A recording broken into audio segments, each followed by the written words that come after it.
what was the response of the, let's call it the mainstream media? I've said many times that there was no Fox News around, 50 years ago. But had they been around, we can only imagine the field day they would have had, just completely ripping him to shreds. I mean, it had been 24/7 wall-to-wall coverage on Fox News, eating him up. So Fox News wasn't around, but they didn't need Fox News then because the liberal media did the Fox News job on Dr. King.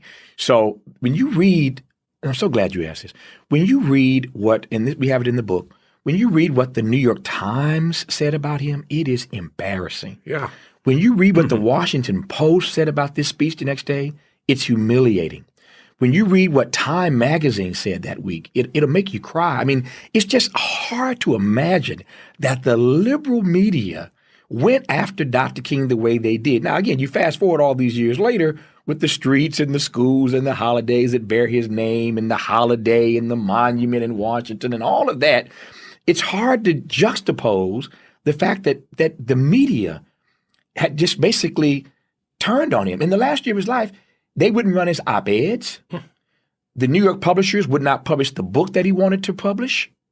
So he couldn't get an op-ed. They wouldn't publish his book. He couldn't get a paid speech. He was not welcome in black churches. Black politicians didn't want to be photographed or seen with him. The NAACP turned on him. The Urban League turned on him. Adam Clayton Powell Jr. turned on him. Thurgood Marshall turned on him. Ralph Bunche turned on him. The bourgeois elite turned on him because they were upset that Martin was going to damage the relationship that black folk had with Lyndon Johnson. Johnson, to many minds, had been the best friend that Negroes had in the White House since who? Since Lincoln had freed the slaves. So they're like, Negro, you're going to mess it up for all of us by getting into it with Lyndon Johnson. So the bourgeois elite Negroes were mad at him for angering Johnson and messing up that relationship. And the everyday black people, certainly the younger black people, were interested in Stokely and Black Power. H. Rap Brown, Huey P. Newton, the Black Panthers. So Martin, in his own community, didn't have a constituency with the bourgeois Negroes or the everyday Negro. So in the last year of his life, again, we come back to pure hell, pure hate. He really has no constituency. Yeah, I made some notes from your book, Death of a King, of what the mainstream media said about King's speech at Riverside Drive. I'm sure you remember these. The New York Times called it disastrous, wasteful, and self-defeating. The Washington Post called it a grave injury to his natural allies and even graver to himself. And Life magazine said comes close to betraying the cause. So this was pretty much, as you say, the consensus across the board. What was his response?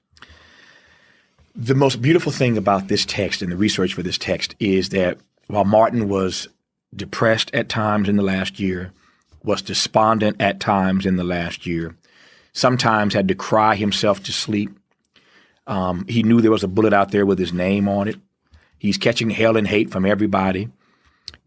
Inside of his camp, he has to deal with his own board voting to condemn him for coming out against the war. His treasurer, James Harrison, he doesn't know this at the time, of course, but James Harrison, his treasurer, is on the FBI payroll. His photographer, Ernest Withers, is on the FBI payroll. So he's being sold out from the inside, catching hell and hate from the outside. The media is against him. The White House is against him. White America is against him. Black America is against him. He knows there's a bullet out there with his name on it. And every day he's trying to get up to your question and find the courage, the conviction, the commitment, the character to keep trying to tell the truth as he knew it. How does he respond to your question? He has to pull and pray himself through the depression, the despondency, and the mania that he was feeling because of the way that everybody was coming at him. There's a story in the book, as you know. And let me just back up. In the last year of his life, Martin is hospitalized a number of times. The official reason for his hospitalization was always exhaustion.